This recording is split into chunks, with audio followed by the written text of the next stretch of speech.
Heyo, welcome back everybody to the Fast Break with Taylor and Jake. Over here on my left is not Jake.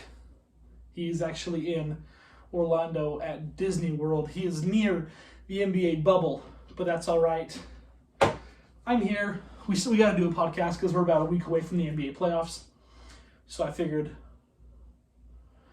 got to try to do it myself. And if I annoy you, tough crap. You're stuck with me this week. No. Just kidding. It still should be really fun. There's a lot to talk about today, but it will not be a very long episode. I'm going to try to keep it slim just because it is me today, and we were going to try to have some guests. We were going to try to have Colton Probert on. That did not happen. Actually, his mom actually was hospitalized with COVID, so that I've known Colton and his mom and his whole family for years, probably, I don't know, 13 years or so, it feels like. Probably even, I'd say probably close to that. And they're just like the most awesome people ever. Love them to death. She is home now, I hear.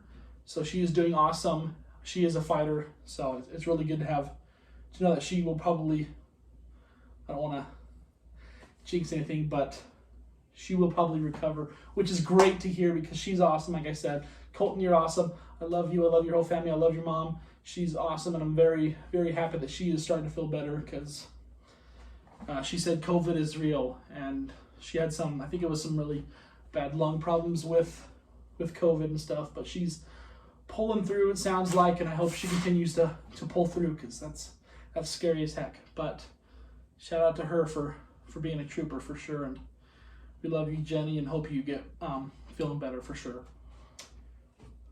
But back to the NBA.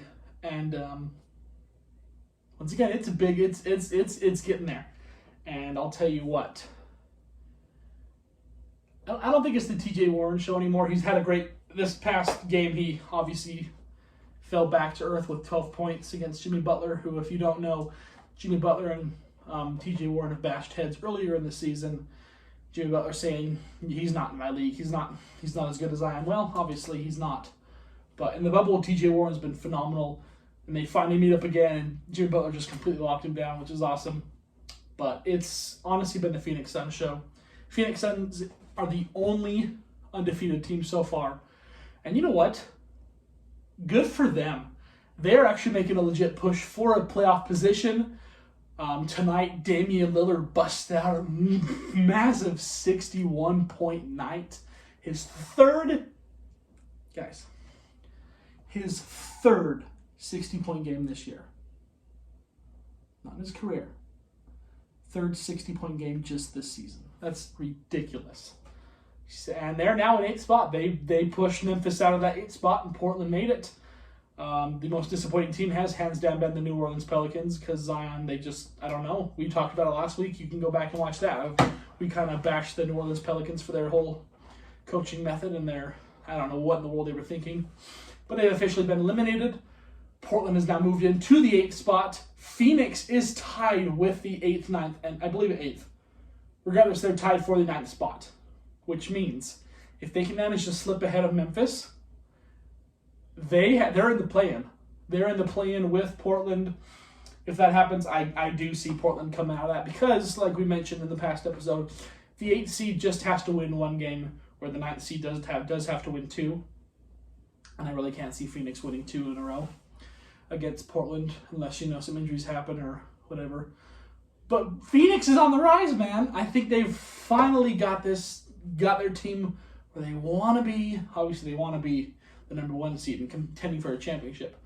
But they've just had the worst luck these past few seasons. So Devin Booker, you deserve this.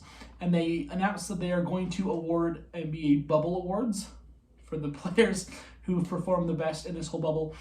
And as good as TJ Warren has been, I honestly think it's between Luka Doncic, who's just been ridiculous, and Devin Booker because he's led a 7-0 charge right now. You can't put that aside. But Doncic had another triple-double. I think it was like 19 assists, like 14 rebounds and 30 points. That's ridiculous. I think he's had like 13 30-point triple-doubles this year, which is incredible. So he probably will win the MVP, but you could also give it to D-Book not just because of the 7-0 charge. but because he's actually averaging legit numbers. They're also going to do bubble teams. So basically just be like an all-NBA team, but an all-NBA bubble team, I believe, which should be really interesting. Clippers have been very disappointing. Milwaukee's been extremely disappointing. Boston started out disappointing. They've kind of picked it back up. I think they're 5-2 in the bubble so far. Jazz have been really disappointing, to be honest, like flat out garbage. It's been really interesting, like I said, to watch Phoenix and these teams fighting for a playoff hope. When your back's totally against the wall, you come to play. And those teams, we're seeing who the true superstars are. And Damian Lillard, Devin Booker, Ja Morant. I think Zion could be, if they play him. But to be honest, the team the Pelicans have looks really good on paper.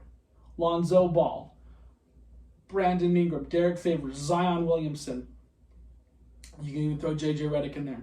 That looks phenomenal. Brandon Ingram's not really showed up. Oh yeah, Drew Holiday. Can't forget about Drew Holiday. He hasn't really been there. Lonzo Ball's been absolutely nothing. So this team, they look good, and they probably could be a playoff team. But it's honestly kind of like Minnesota a couple years ago when Minnesota made it to the playoffs, when they had a super stacked team, but they barely made it in as the 8th seed, and they got swept by the Houston Rockets. I really feel like that is where Pelicans are going to be for a little while. Brandon Ingram, to me, is kind of like a Tracy McGrady, where he's just going to score and score and score and never really win anything. Which is sad, because I do like Brandon Ingram. And we're still yet to see the emergence, I think, fully of Zion. Whereas you've seen Ja in this bubble. I think I've heard actually more Ja than I have Zion in this whole bubble. And Ja's performed outstanding in this whole thing. And he for sure wins Rookie of the Year. And if he doesn't win Rookie of the Year, I quit. I quit. It's just been really interesting. And we talked about it a little bit last week about the whole players on where you can zoom in and have your face on the Jumbotron or the background, or I can't remember what it's called. But I think the way teams are playing now, you kind of got to put it into a playoff perspective, in the sense that Clippers, they're still a really, really iffy team. Lakers are not going to be iffy, but they're just not performing well, in my opinion. Boston, they're doing decent, but they're going to overtime against the Orlando Magic, blowing a 23-point lead to Portland. They won that game, but still, regardless, these really big teams. I will admit, Boston beating Toronto was a really, really big sigh of relief for me, because Toronto's been kind of really scaring me. And Boston didn't just beat them. They took them, they turned them around, smacked them right on their behinds. But the Oklahoma City Thunder have also lost to the Phoenix. I just think Phoenix is... I'm just going to talk about Phoenix this whole episode. Is that okay, everybody? Phoenix is the team. Phoenix, Devin Booker is my guy. I've said it 20 episodes ago. Devin Booker deserved to be an All-Star. He only had to get 6 points in the All-Star game. But to be honest, second best shooting guard in the whole league. You honestly could... I can make a debate for James Harden and Devin Booker. Man, this guy's ridiculous. He does lack a little bit defensively, but offensively, one of the greatest scorers. And in this whole bubble thing, Damian Lillard, I think he is 8th in most 50-point games. I think he's the first trailblazer to have back-to-back 50-point games. He just broke the Blazers record for most 50-point games, I believe. No. Excuse me. It was Devin Booker who broke the Phoenix Suns record for most 30-point games, which is incredible, because there's been some phenomenal players on Phoenix. You got Stoudemire. Obviously, go back into the 80s. Dan Marley wasn't really a huge scorer, but you really had Charles Barkley, I believe Tom Chambers, and then you got Devin Booker, who's just been, ever since his NBA start, his debut, he's just gone way up, and I love Devin Booker to death. I'm really, really excited for the playoffs. Like I said, they begin in about a week. I can't remember the exact date of the NBA play-in. And I can't tell you if that is going to be a back-to-back game. That'd be really, really interesting if they... Well, it would be, because if he does go to 3 games. No. It wouldn't be 3 games. It'll just be at the most 2 games, I believe. Yeah. So they might do a back-to-back. Let's say the number 9 seed does win game 1. It'll be interesting to see if they do game 2 the next day or whatever, or they do it all and let's get over with one day, kind of type thing. And if the 8 seed does win, then yeah, it is a one-day deal. I'm really, really excited for these playoffs. I might have to go against my answer on Jake's little poll thing, how it was, is anyone else going to catch COVID? He said no. I said yes. I actually don't see any players catching COVID, to be honest. I think they're in the right mentality now that they're not going to screw this up by going outside of the bubble and catching COVID. I think Jake locked that answer down pretty good.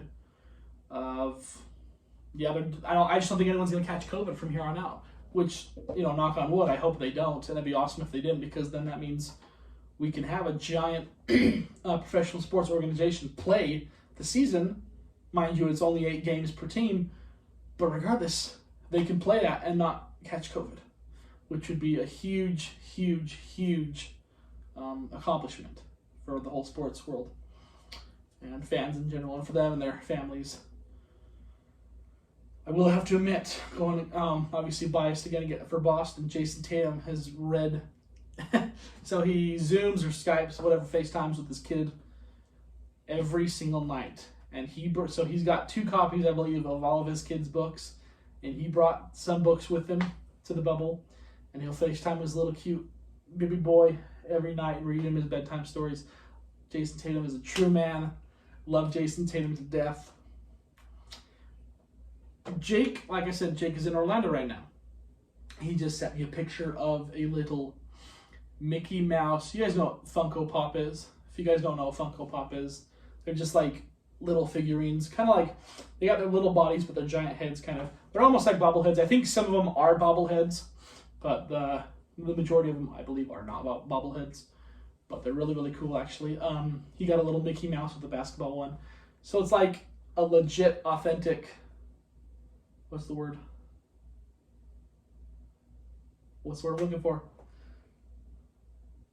Well, regardless, he's getting something from the Orlando bubble to put on our desk to represent our podcast. And that's going to be freaking awesome.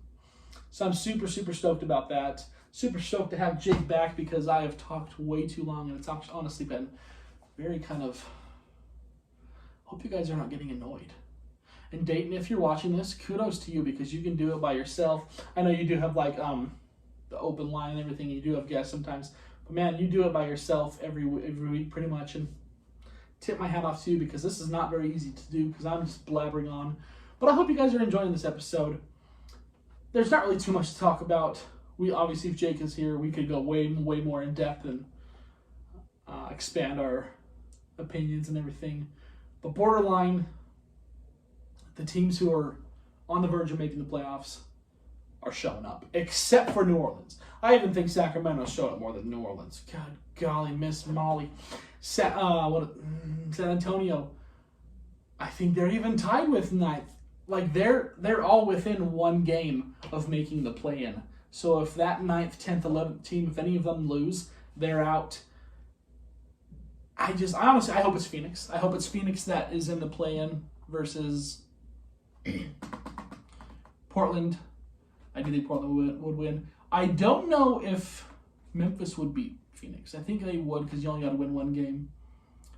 But my Boston smashed Memphis pretty good tonight. Jason Tatum once again has been outstanding. It's been really, really good to have the NBA back. And I'm just like super, super stoked. Because it's just been awesome. Once again, this is probably going to be a very, very short episode just because I'm trying to cram everything in because I don't want to talk for... You guys are not going to want to listen to me for 45 an hour. I can guarantee you. You won't. And I really will not want to talk that long because I'm boring myself right now. But regardless, NBA's back. NBA playoffs are going to happen. And like I said, I don't think anyone's going to test positive for COVID, which would be awesome. And Colton, we will get you on the show for sure. Missed you this week. Once again, hope your mom does pull through as she is pulling through. She's doing awesome apparently with all your updates. He keeps posting on Facebook about her updates. She keeps posting on Facebook about her updates, which is awesome. Skylar, I don't know why I haven't got you back on the show yet. I'm going to get you back on the show for sure because I should have had him on today. I really should. Wow. Maybe I should call him right now and be like, hey, Skylar, you want to call him right now? No, we'll be good. I actually saw that Skylar got a brand new snake, which looked pretty awesome. I think he called it a red tail. But regardless, way off topic. We're going to get Skylar, we're going to get Cole on the show. We are also going to get Braden on the show. We're going to get a lot of guests on here, and I think it's going to be a really bright future for the Fast Break. So this is kind of like an update episode kind of type thing. Think of this as like an update episode, whereas we're obviously not going to go in depth about anything. All you really need to know from this past week is Damian Lillard and the Phoenix Suns, man. I don't know what more you want me to talk about, but they've been the most exciting back-to-back 50-point games, including a 60-point game for Damian Lillard. Devin Booker hitting half-court shots to close out game. This is what NBA is all about. I don't care if there's fans. I don't care what. Watching this has been great because they all feel like playoff games, unless it's like, Orlando and Washington or whatever. Then it doesn't really feel like a playoff game. But seriously, Phoenix feels like a playoff team right now. Like they're feeling like a legit playoff team. I don't know about legit, but a first round playoff team, so it's been really nice to finally see Devin Booker embrace that role. And he says he's waited his whole career for games like this, in the sense that literally every single game counts, especially for the Phoenix Suns, because I believe they started the bubble 26-39. That's not a good record by any means. And now they're 33-39, I believe. So, like I said, literally every single game counts for some of these teams, and the teams are making the most out of them. Spurs have been phenomenal. Phoenix has been phenomenal. Portland and Memphis, they've all been great. It should be interesting. East is already set and done. They only had one team come out, so from the top 8, they only had one other team, which was the who? I can't remember who the number 9 seed was. Maybe it was Orlando. But regardless, it's been really interesting. And I would, if you guys do not have downloaded the NBA app, what have you been doing watching our podcast? Go get the NBA app. Keep up with the scores. Keep up with the highlights. Because it is getting intense, people. When I say intense, I literally mean intense. And this is probably going to be one of the most important playoffs in NBA history. I really, really, really do believe that. In the sense that literally anything could go wrong, aside like from injury-wise, like COVID, bubble, you can't leave, you can't do this, you can't do this, you can't do that. And now it's like you're in a hotel, you can't leave your hotel, no fans. Oh, yes, I did want to talk about this really fast. Some players like TJ Warren, I think the reason they're shooting so good, and we've mentioned it before in a previous episode about how like some players, well, honestly, every single player, if you go to games early, like I usually go to Jazz games like 2.5 hours early so I can watch them shoot around, they don't miss. They just don't miss. And I think it's because of the lack of fans, and now they're in an arena with no fans.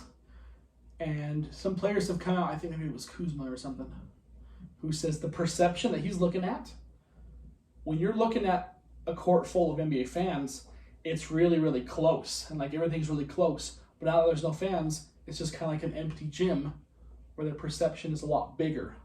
And the rim honestly kind of looks a little bit bigger because it's less crowded, which is probably why TJ Warren is lighting up. Honestly, even Kyle Kuzma's had a really good this past week, hitting a game winner with 0.4 seconds left. I think he had 25 points in that game. I think he's had a few 20-point games. So Kyle Kuzma's starting to kind of get into his role a little bit.